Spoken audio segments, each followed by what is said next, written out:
partir de hoje, deputados e senadores vão fazer um esforço concentrado, com sessões todos os dias nesta semana, inclusive hoje, já que o semestre será curto por causa das eleições de outubro. De Brasília, ao vivo, o repórter Pedro Nascimento tem as informações. Ô Pedro, na pauta, a desoneração, redução da folha de impostos e a dívida dos estados. Bom dia para você.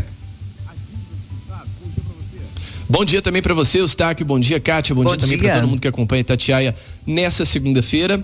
Pois é, hoje é oficialmente o dia de volta do recesso dos parlamentares, né? Na teoria ele terminou na semana passada, mas na semana passada a gente não teve muita movimentação aqui em Brasília. A gente teve reunião aí nas comissões, algumas reuniões de líderes, mas nenhuma votação em plenário. Então, muita gente está voltando para Brasília, de fato, nessa segunda-feira, e é nessa semana que começam os trabalhos de votação no plenário.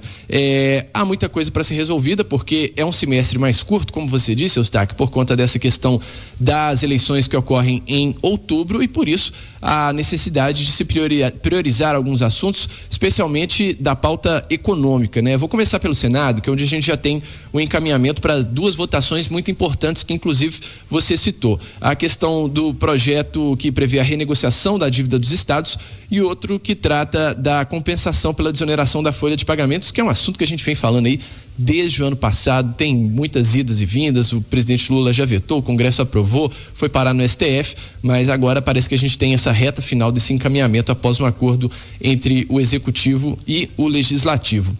Sobre a dívida dos estados, essa proposta ela tem sido cercada aí de muita expectativa, né? Especialmente daqueles estados que são os maiores devedores da União, e eu estou falando de Minas Gerais, que é um estado aí que tem uma dívida de aproximadamente 165 bilhões de reais, mas também tem outros estados numa situação financeira muito ruim, né? Como Rio Grande do Sul, São Paulo, que é o maior devedor com a União, Rio de Janeiro, Goiás, são estados que acompanham com muita expectativa a votação desse projeto.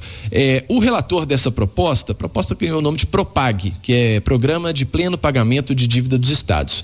É o presidente da CCJ, Comissão de Constituição e Justiça, o senador Davi Alcolumbre, que desde a semana passada tem costurado aí um acordo com os senadores para flexibilização das possibilidades para os estados conseguirem, quem sabe, aí até zerar os juros sobre esse valor que é devido. Só que nesse momento a gente está diante de um certo impasse que ainda precisa ser resolvido, porque de um lado a gente tem uma corrente de governadores do Nordeste, que são os estados que têm as menores dívidas com a União. Tem estados até que têm situação zerada com relação à União e que estão pedindo aí para os senadores um tratamento mais justo, né, num fundo que será criado a partir dessa proposta para que possa atender os estados que, segundo eles, fizeram o dever de casa e não se endividaram. Mas, por outro lado, a gente tem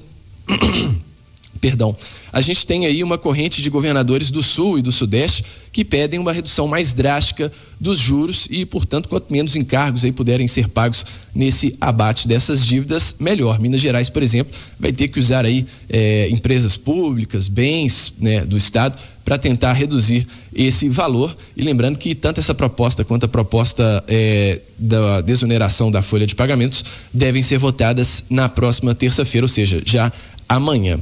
Na mesa, a gente tem algumas outras propostas com relação a essa questão da desoneração da folha, né?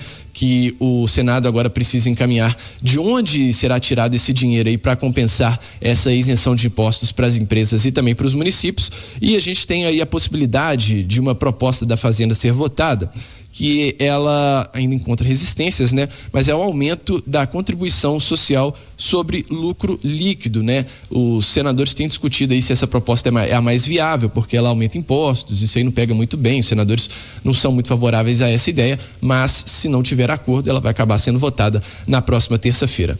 Na Câmara dos Deputados, né, há uma expectativa dessa primeira semana de esforço concentrado para tentar já começar a avaliar ali a segunda parte da proposta de regulamentação da reforma tributária. Hoje, inclusive, a gente tem sessão na Câmara dos Deputados a partir das 5 da tarde, só que a pauta ela ainda não foi divulgada, deve ser divulgada ali mais perto desse horário de votação para definir aí o que vai entrar na pauta da Câmara dos Deputados. Como eu disse, tem votação hoje. E lembrando que também há previsão de sessões conjuntas da Câmara e do Senado para análise da proposta de lei das diretrizes orçamentárias, né, a LDO, que define as bases do orçamento da União para o próximo ano, e também pelo menos 15 vetos aí feitos pelo presidente Lula que deverão ser analisados pelos deputados e senadores, lembrando que a pauta de votação do Congresso só será destrancada após análise desses vetos presidenciais. Então, o segundo semestre começando de fato na Câmara dos Deputados e no Senado Federal a partir dessa segunda-feira. E a Itatiaia, claro, acompanha tudo de pertinho.